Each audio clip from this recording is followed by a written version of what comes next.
అస్సాంలో భారతీయ జనతా పార్టీకి ఒక కొత్త సంక్షోభం వచ్చింది. అయితే గెలుపు గ్యారంటీగానే కనబడుతోంది. కానీ ఆ గెలుపుని చెడగొడతారా? లేకపోతే ఆ గెలుపులో మాకు పాత్ర ఇవ్వలేదని అసంతృప్తో తెలీదు.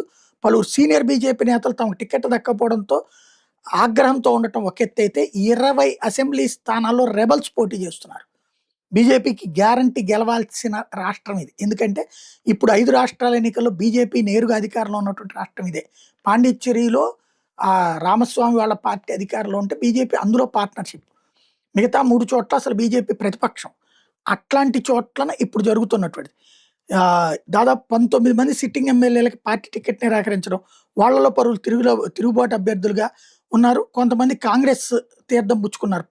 ఇలాగా జరుగుతున్నటువంటి వేళ ఇంకో పక్కన ఏజీపీతో కలిసి పోటీ చేస్తుంటే ఏజీపీలో కూడా లోకలోకలు నడుస్తున్నాయి. ఒక్కోసారి ఏంటంటే నెక్ టు నెక్ సిట్యుయేషన్‌లో ఇలాంటి తిరుగుబాట్లు నష్టం కలిగిస్తాయి. ఏం జరుగుద్దో చూడాలి.